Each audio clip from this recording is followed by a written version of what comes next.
Today my guest on We Are High Stakes Poker is Dominik Nitsche. Dominik has won 14.5 million playing live tournaments, including 4 World Series of Poker bracelets and a World Poker Tour title. He's also won 4.5 million online. He's playing in the highest stakes games in the world and he's reveling in it at the moment.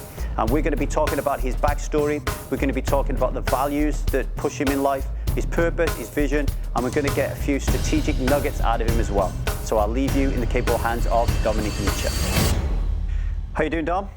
Fantastically, yeah. Good to be here in beautiful Montenegro. It is beautiful, isn't it? Yeah. One of the better places, I gotta say. Lovely place, yeah. Yeah. I'm reading a book at the moment called The Astronaut's Guide to Life by a guy called Chris Hadfield. I actually think his son is a poker player, because he talks about poker in the book a lot. And interestingly, when Chris was young, he was like 5 or 6, he wanted to be an astronaut, which was quite a thing to want to do in Canada because there was no astronaut program. So he was really shooting for the moon, you know. But he got there. Now, I was thinking about you this morning as I was reading the book, thinking, I wonder if Dominik was 5, 6, 7 years of age, thinking to himself, I want to be a professional poker player. And the chances of you getting there was like, never, but you did. I mean, what did you want to be when you was a kid? Yeah, well, that's obviously never what a kid wanted. You know, I didn't even know about poker when I was 5. So, I mean, I knew it as a card game, and we'd actually play some around the kitchen table with my brother. But I think that came later on when I was like 7 or 8. Yeah, what did I want to do when I was 5 years old? I mean, I guess back then I was still so young that I thought maybe one day I could become a professional football player, which I then a couple of years later realized that I'm actually not good enough at any kind of sports so that would ever work. So young Dominik, more like around the age of 7 or 8, who's a bit smarter, probably said, yeah, nothing with sports or physical activities, probably something with numbers and a lot of money for high stakes, because I was always quite, back then I was really good at math, and yeah, I was a couple of years ahead of my peers. Probably I was just saying I'm better at that than other people, so I'll probably end up doing something with that. So when you're in school, you realise you're a little bit of a smarty pants, and then you think to yourself, okay, I'm going to kind of put that into use, and then you bump into poker because you bumped into it quite young, right? Yeah, probably what then happened. Then I ended up playing a lot of video games throughout my teenage years, and a couple of my video game friends, they said that you should try out this poker thing. Downloaded what do we use back then? At Stars and Party Poker, played free rolls. I ran up a bunch of money, and yeah, that's pretty much what happened. I never really set out to, you know, get good at poker. I just thought I sort of played it along while I was in school. I didn't really enjoy school. It was boring to me. I wasn't really good at sports, so I found something else I was good at, and I found something I was good at that involved making smart strategic decisions, and that was always something I enjoyed. Yeah.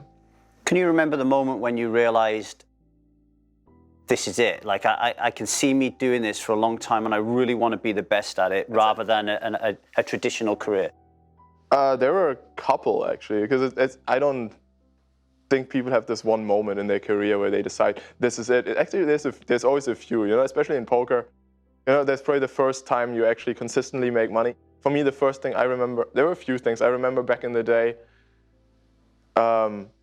When I actually decided to take it serious, was one time during school holidays where my mom asked me, do you want to go work this summer and make some money? And I said, no, actually I'm just gonna stay at home, play poker, and I probably end up making more money. And I sat down for a moment, I calculated how much money can I make 8 tabling, $11, 9 max, 6 max sit and goes, if I can do them really well. And I decided, oh well, I'll just make much more money than in a stupid job anyway, and I'll actually enjoy it, get to spend time with my friends throughout the day and just play poker when I feel like it. And that was the first time I actually said, hang on a minute, this is more than just a game, you know, there's money to be made. And yeah, maybe I can just do it as a summer job. And the summer just went so well that I ended up basically, my goal was to play $11 tournaments. I think by the end of the summer I was playing the highest stakes hit and goes they offered at the time, and I was killing tournaments at the same time as well. So yeah, that was the first defining moment for sure. And then there were a couple more later when I had a couple milestones. You win your first 10,000 in a night, you know. I sit at breakfast with my mom and brother about to go to school, and my mom is like, oh yeah, how did you do last night? And I said, just one, you know, my brother was laughing, like, I just won 10,000 or something. And she kind of didn't believe it and said like, yeah, you know, maybe you should have just, you know, I wish you learned something for school instead. Yeah, it just doesn't even register what you just said. I was like, okay. That is incredible. Yeah. Back then, so how were your parents taking this then? Because I can imagine it could go one of both ways, right? Well, my father died when I was 11, and yeah, my mom, she was okay with it. She let me play under her name, obviously. That's how this all started. Yeah, probably she was just expecting me to lose, and then it wouldn't matter, but I ended up winning. So So you had to say, Mom, do me a favor. There's a little bit of money in your account that you need to withdraw for me. I said, Mom, there's some money coming to your bank account. Just pass it on. So when I turned 18, because before I was 18, I didn't feel the need to cash out for anything. But when I was 18, I decided I'm gonna buy a car or something, because it was never about earning money. You know, when I was playing under my mom's name back in the day, it was never about earning money to live month by month, because I was 16, 17. I was in school, you know, I was living with my parents. They didn't want me to contribute any money. And it's just a game for me back then. And then when I was 18, I was like, yeah, actually, I'm gonna buy a car. And the rest I'll just put under my name and play under my name from now on. That was it. You mentioned your brother then. Is that your only sibling? My older brother, yeah. How did that dynamic work? Because I know that siblings can be very territorial, very kind of competitive. I think with us, we're always very respectful and friendly of one another. He actually started out after me. I found poker online, and you know, he played as well. After he watched me play, you know, he tried to play. He actually became a quite good sit-and-go player back in the day, and I was always a couple stacks ahead because I started a year before him. I was studying 1 year ahead, so obviously I should be ahead. Yeah, I'm kind of surprised he did not end up becoming a professional poker player, because I always thought he was much smarter than me when it comes to stuff like that. And he's certainly better than me at most video games, and I certainly expected him to do better than me at poker as well. But it wasn't for him. For him, it was the problem that he couldn't handle the variance. You know, he got really bothered by losing, and for me, it never mattered. You know, I took it as part of the game, and again, poker's not for everyone. So let's see where that goes. I'm a father, as you know, 2 kids, one 17, one 18-month-old. Losing a father at 11, that must have been very difficult for you. Of course, yeah, it was back then. Yeah, I mean, thankfully life goes on, and it was a pretty big deal at the time. But yeah, as I said, life goes. You get past it. It's I mean, learning that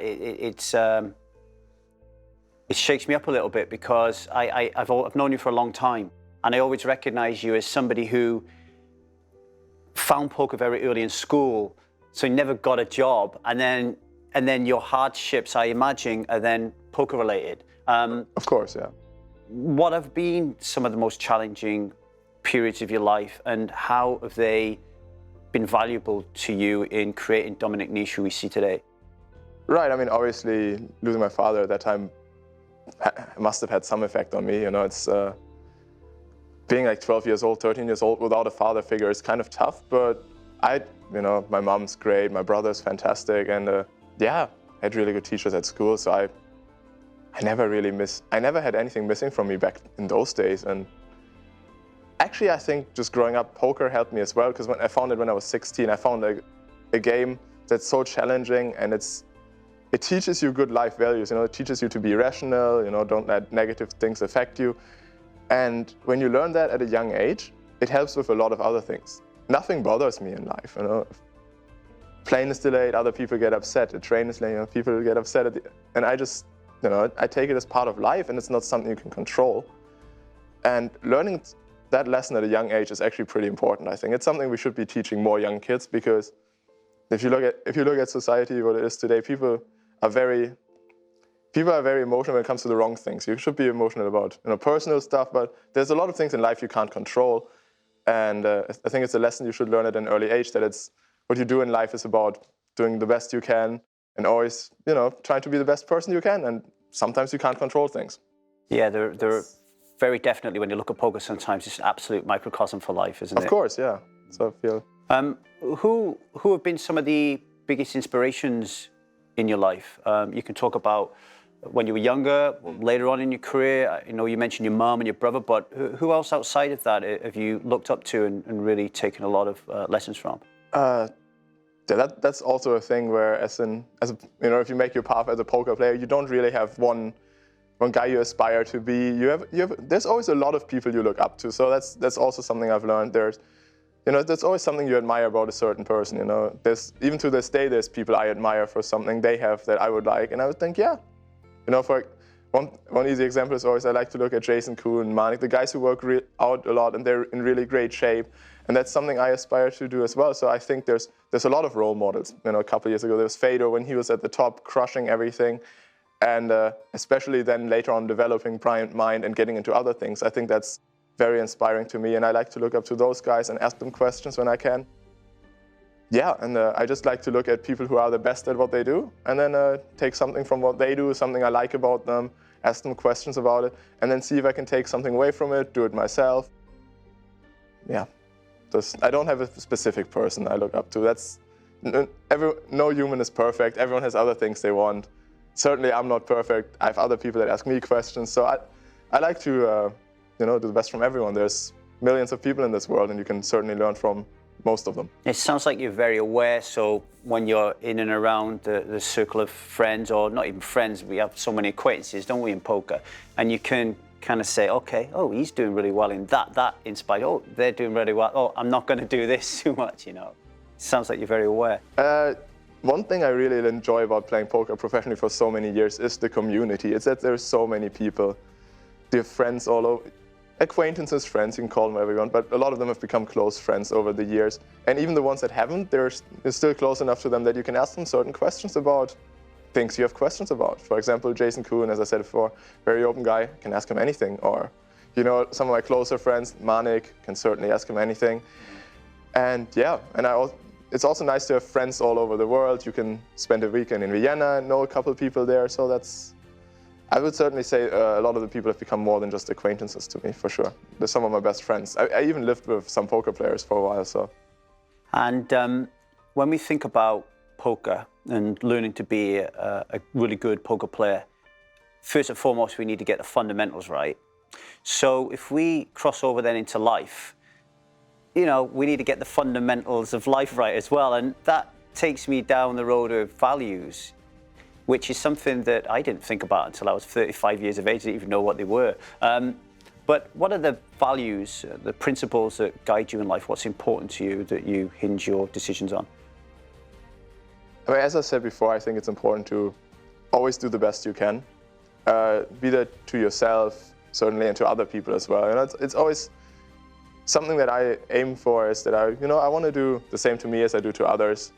And I just think we would all get along much better if we're respectful of one another and just try to help each other get better. Certainly, that's the most important thing in life. And what do you see when you look at the world, when you're daydreaming and you're thinking about what's going on in life? What's going on in life in other parts? Well, for one, I would think that I'm extremely lucky that I grew up in Europe and that I found a game such as poker, which or any other well-paid job. I just feel like I'm extremely lucky, and I feel quite sad about what's happening in the world right now, yeah, for sure. Are you a gratitude person? Do you write a gratitude journal, say gratitude, or you just in general understand that you I do none of this. I'm not really deep. I don't really show deep gratitude. I am grateful for the life I have, but I don't write journals or anything. I'm just a very, I don't know how to describe this. I'm just a very relaxed person, and when I sit down, I do realize that I've been quite lucky, yeah. It's like winning the lottery of life, really, when you think about it, Do you think about purpose a lot? Do you think about why am I playing? What am I doing right now, more in the moment? That's an interesting question.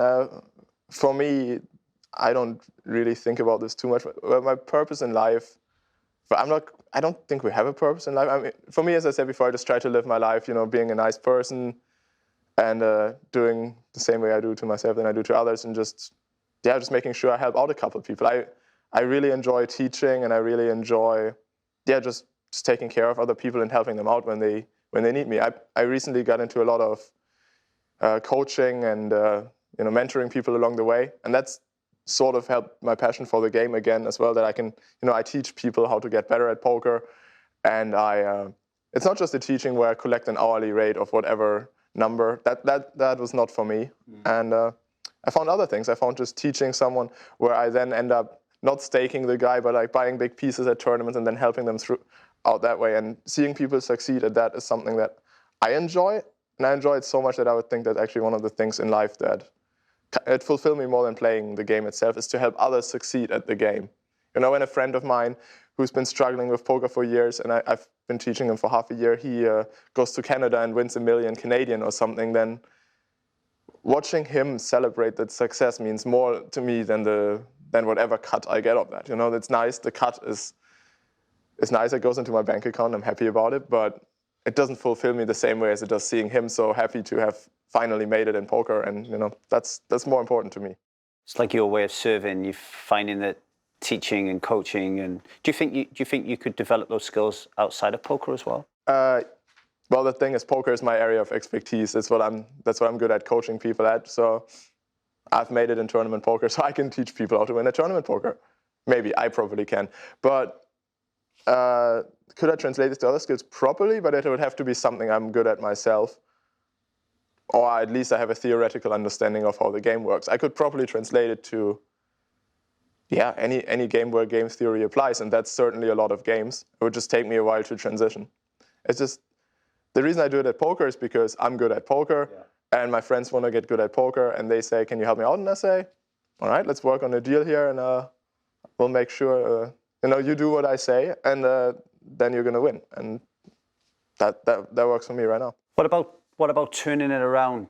So you're providing mentorship and training and coaching in a skill that you excel at, and you're generating some warmth and glow from seeing them reach their goals.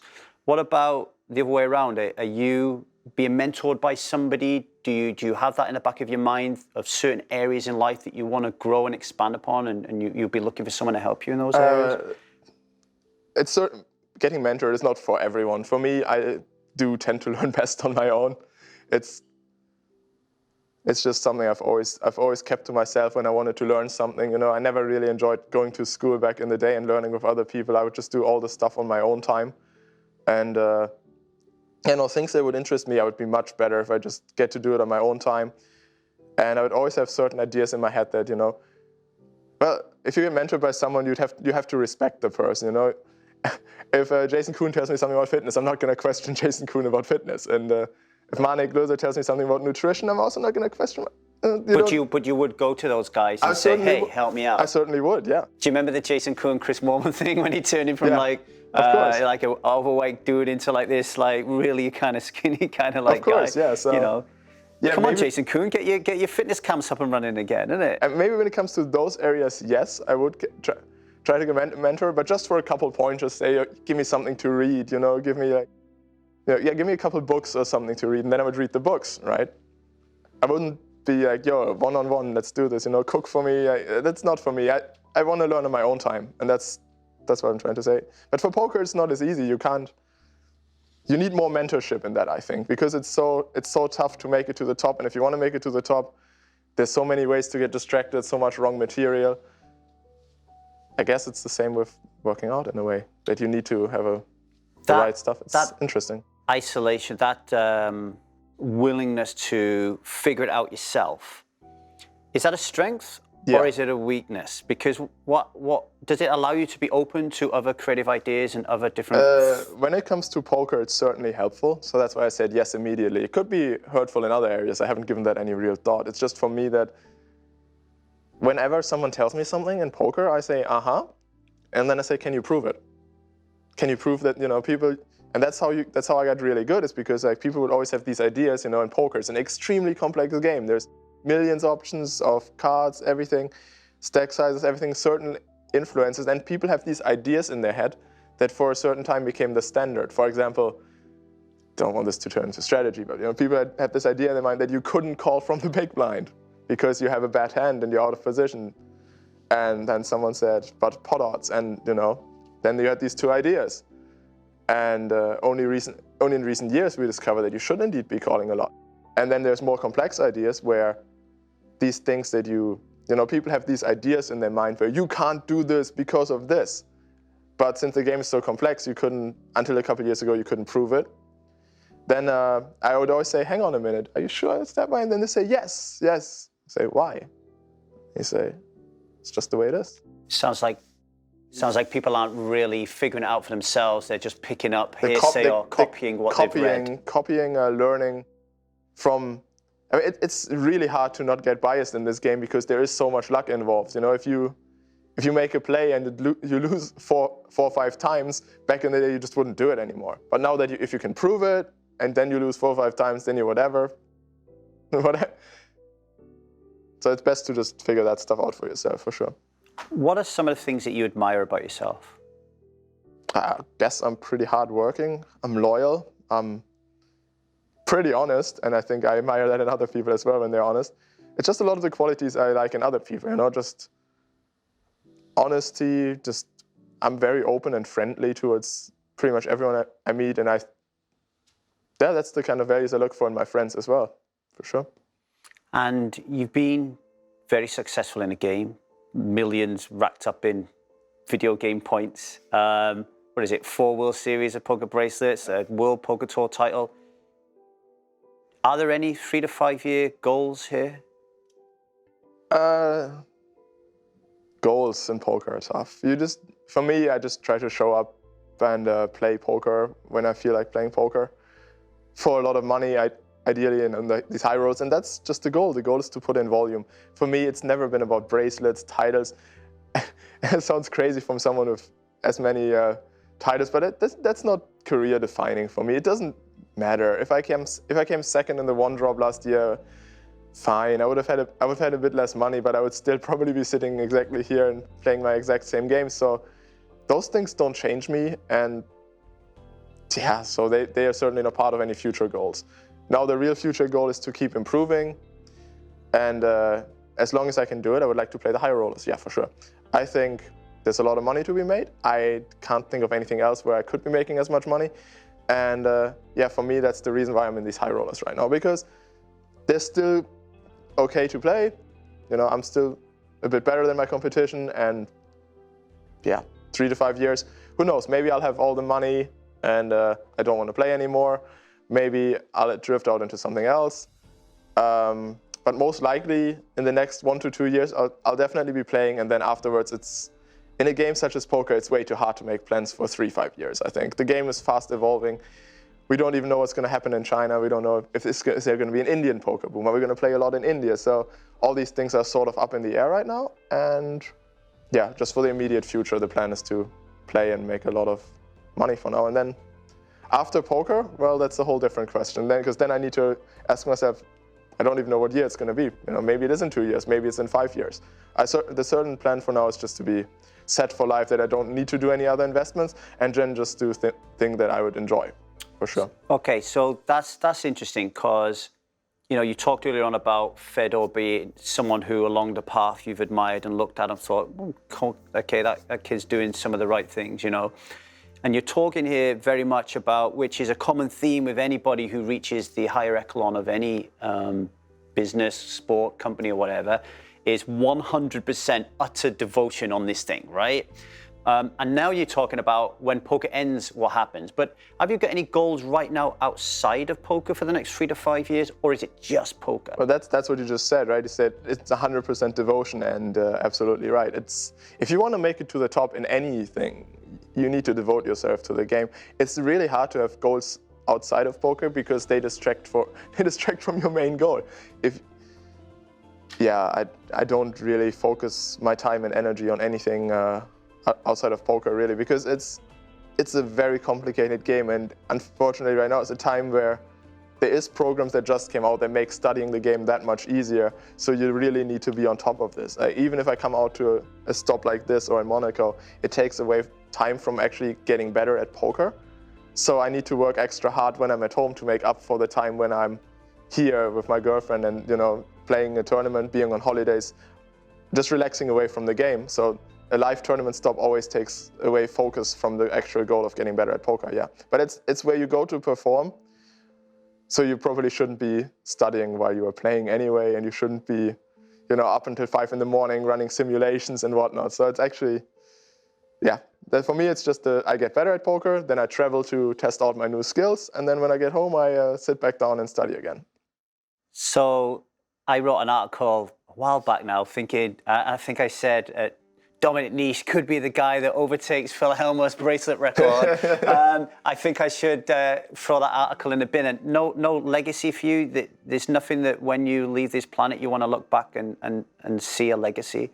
I certainly don't want a legacy as the guy who wins the most bracelets. Maybe I said that wrong. I wouldn't say no to it if it somehow happens, but it's certainly not something I aspire to. And it's something you can't aspire to, because what Phil Helmer has done is, for one, it's amazing, but it's also, he did it in a different time. It was easier to win bracelets, and nowadays it's extremely difficult to win bracelets because the fields are bigger and the players are that much better. So certainly going for a bracelet record would be completely delusional and certainly nothing worth my time. It's not. What's the point of chasing bracelets in a game? What's the point of chasing titles in a game that at the end almost entirely comes down to luck? And for me, it's just a way to make money. I'm not in this to get the title. I'm not in this to be the most successful person with the most titles. What's kind of more inspirational to me is Fedor, because truly for a time he was the best, and that's something that's inspirational to me. But bracelets, titles, as I said before, if I came second in all of these tournaments, the reason I would be annoyed is because I have a lot less money in my bank account. Because there is a lot of money up top in those things. Yeah, there's almost always, when you interview someone post a win, you'll say, how does it feel? And they'll almost always say, well, I just got lucky. But more than anyone, I've been noticing that you've been talking about the role that luck plays in the high roller games more than anybody else. It's almost like when you get to a certain level, we need to keep this image that we're at the top because we're the best. And you just come along and go, no, he just got luckier than him today. Talk a little bit about that. Well, the truth is if I win a tournament, the truth is I got the luckiest today. What are you going to do about it? That's how poker works. That certainly doesn't mean the game is luck. It means there's a lot of strategic decisions that take place. But I can also say that if I lose a tournament, I took better decisions than my opponents. Therefore, I'm happy with how I played. And it helps to have that mindset, because you will go on losing streaks playing these things. And I've certainly been on a bad losing streak over the last years before my one-drop win. And just this outlook that it's all just luck. Like you see Fedor go on this amazing run, and then, if you're friends with him, you'll be very humble and say, well, it's just luck. He was the best, but obviously that amazing run is not possible. You can't be that much better than your opponents. Even if you're a perfect player, you shouldn't go on that run properly. So yeah, in that way, there is a lot of skill involved, and certainly if people, who play lower stakes think otherwise, they are more than welcome to come take a shot. It's open for everyone. And you can certainly sit down and play with some of these players who are amazing. But the truth is, if amazing players play against one another, it's just luck. Is Ike Hexton that much better than Stevie Chidwick? No, they're pretty equal. So who's going to do better in one tournament? It's pure luck. Is Steffen Sontheimer better than Christian Christner? Well, maybe just a tiny little bit. So he's that little bit more likely. But are we ever going to know? No. So with luck being so prevalent, does envy creep in? No, because... Why? You took your time then?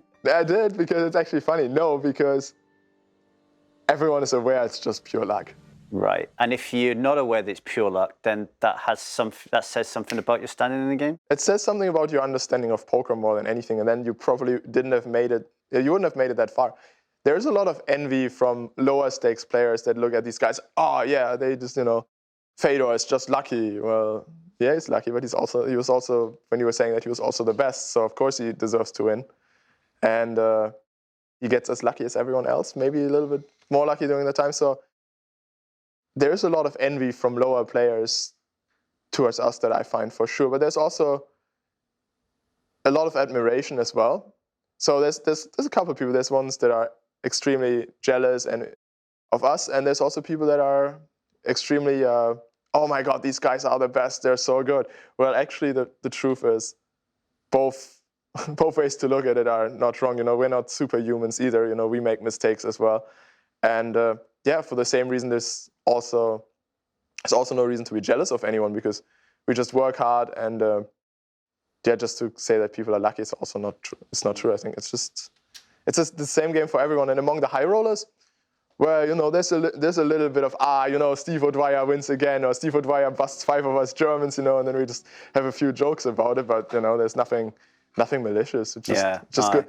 Occasionally there's good fun on Twitter, some needles here and there, but nothing malicious, nothing. Everybody gets on. It is, as I said, at the end of the day, when you play with top players who are very close to each other, it is indeed a game of luck. And it's a game of luck. I am currently doing a year of facing my fears. So every day for the next 365 days, every time I'm afraid of something, I've got to do it. And one of the things that come up for me this week that I'm afraid of is pestering high-stakes poker players to sit on this couch and have an interview with me. And it brings up a lot of old childhood stuff. So I want to ask you, what are you afraid of? What comes up for you?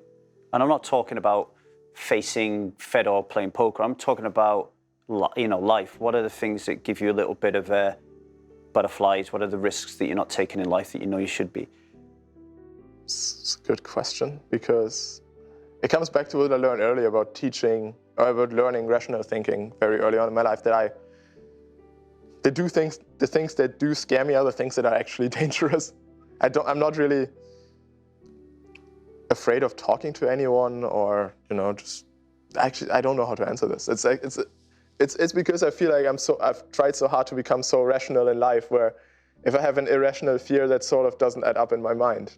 And asking people about something, but I can relate to that fear.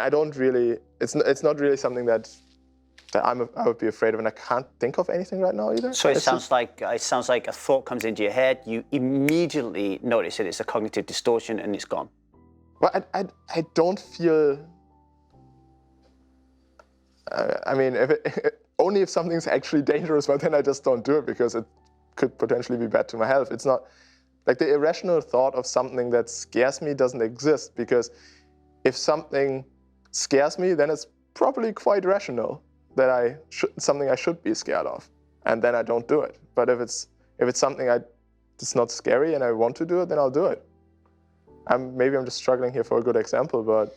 No, it sounds to me, because you're not the only person who is given a response like this. So it kind of seems to me like there is a certain group of high-stakes poker players who are very, very in tune with the rationality and logic of the world, who therefore are much, much better at handling their emotions and their fears, so they don't become an impediment in life. I guess the question is, does that mean that is the cookie-cutter approach to being a high-stakes player? Kind of Roberto Romanello, who is an intuitive, emotional, wild Welshman, eventually make it to the high stakes, or if you've got to cut all that emotional shit out of your psyche? Oh God, this is this debate again, where I have frequently said in the past, and I've gotten a lot of people who weren't too happy with what I said, but to me it is true. Yes, it's exactly what you said, that if you want to be successful in a game that is as rational and as cold as poker, you better be extremely rational, and you better be extremely rational when it comes to poker, and it certainly does carry over to other aspects of life, where it is helpful to be very rational and a logical person, for sure. Roberto is a great player. Obviously, he's accomplished a lot of things, but I don't think you can talk to him and say, are you one of the best high-stakes poker players? Because he would say no. He would probably admit that he would be a losing player in these things. And first of all, there's no shame in that. But if you want to make it to the very top in a lot of things, I think the best approach is to just be as calm and logical as you can. And yeah, I mean, if I look at the current scene of high-stakes players, I can't think of anyone who's a very emotional Roberto kind of person. I'm struggling for an example here of someone who'd even come close. It's the odd jungle, the odd jungle thrown of the cards aside. You're right. Jungle is the purest logical person there is. Yeah. He said a great thing. He said, he's like, they asked him, how do you get angry and still play your best poker? And then he said, my feelings, don't affect the right answer to the problem. But it's illogical to think that you shouldn't have an outrage at that moment sometimes as well, right? Certainly true, but if he's outraged at the cards or at whatever, then hey, let him be outraged at the cards. And if that's how he wants to do business, that's fine. You know, for me, I never feel that way, that I want to throw cards. I'm the complete opposite to a rational, logical person. I think I have some rational, logical traits, but I'm generally an emotional person. So I'm the guy who just cries at everything and feels everything, right? So when I think about rational and logical, so let's take you away from poker and I'll put you in life, right? There's a part of me that thinks, does he struggle then because he's now rational, logical in life? How does that fit in? How does he deal with that with the waitress? How does this work with his girlfriend and his mum and his mates and the bus driver? Tell me. Yeah. What can I say? Poker players, we're not the most socially compatible people in general. But no, you recognize that? Of course, but I get along with everyone. I'm nice and friendly, you know. Yeah. With the waitress, though, it's always, you know, when it's expected to tip or something, I'm always very rational. Well, like, she did this, and this wrong. I'm not going to tip her. So I'm very rational in a lot of ways. And actually, yeah, I think my girlfriend likes that about me because she's the emotional kind of person. It's like the yin and yang. I was gonna ask you that because, you know, you've had a girlfriend for a number of years now. Before that, you was completely on your own, doing your own thing. Right. But since you've actually been with your girlfriend, your results have boomed up. So has it been a better thing? That can't be true because my results have gone boom, boom. Oh, right. There was a period in the middle where I've been losing quite a bit in these high rollers, but no, I think actually my career has for the most part always been going straight up. Yeah. And yeah, I don't think she affects me too much in that way. She's great. She lets me study when I need to study. She lets me play online when it's Sunday 3 in the morning. And yeah, no, she's great. She's supportive and obviously very happy to be here. We'll say that she helped a little bit, yeah. A little bit. See, if you would have heard Jason Kuhn would have, hey, my girlfriend is the #1 reason why I'm a high-stakes poker player. See, well, that's not true, Jason, I know. we should definitely open Camp Kuhn. Yeah, definitely. Little bit on strategy before I let you go. You were the consummate grinder. Like everywhere I went, you were working harder than everybody else. You started with nothing. You've ended up winning, what, 4 million in one single poker tournament. You're now playing the highest stakes games with the greatest and luckiest poker players in the world. What advice can we give here to people who have this dream when they're 5, 6, 7, 8, 9, probably 15, 16, probably 3, they want to be a high stakes poker player. What have they got to be doing? Oh God. Let's cut it down to 1, 2, 3 things. 10-minute answer incoming. No, if you want to become a professional poker player, well, one piece of advice I'd give you is you probably shouldn't do it because the best way to get there is to just sort of get there. You shouldn't have a goal to set up. I've personally never had a goal to become a professional poker player. I talked to my friends. You know, we actually had a conversation yesterday, and none of them had this goal to become a professional poker player. They all became professional poker players because there's a common story. They were all, 17, 18, 19. The age doesn't matter. Maybe they were university, maybe in my case, high school. They all have this in common. They were bored at school. It didn't really challenge them. They didn't really enjoy it. It doesn't mean they had fantastic grades. It's just they didn't enjoy it, and they'd rather do other things because they were getting by anyway. So for me, I was 16. I had nothing to do, so I just played poker, and I sort of found this game I got really good at, and I really enjoyed getting good at something. And then you find this theme among all the other players. And one common thing you'll find is that they don't have too much distraction around the time where they were getting up, getting ready. It's hard to do this coming up when you have a girlfriend, or it's hard to do this when you're a girlfriend, it's fine. But if you have like a family, if you have a job, if you have a lot of other commitments, if you have other troubles going on in your life, then you sort of can't do this. So if you just set out to become a professional poker player when you have only a couple hours a day to devote to this, and you have another job and you're considering quitting the job, then I would just say don't do it. Because poker, you don't need to become a high-stakes poker player to enjoy the game. There's other ways you can play your normal tournaments, you can have a bit of a side income, and you play in easy games. Inspiring to become one of the world's and the best in the world right now is a crazy goal, and I can't recommend that to anyone. If you're already quite high up, which is probably not who this is addressed to, but I think if you're already like high up, beating high stakes, and you're a good player, then I say then you gotta go for it. Then you should fully commit yourself to game, commit to studying. Realize that getting there is a hard job, and maybe find a mentor. Someone who's made it to the high stakes who will take you on. But if you're just starting out in the lower stakes, it's tough, and you should probably just play for fun. Because there are a great number of really fantastic poker players who are not playing in the games that you are that could. Of course.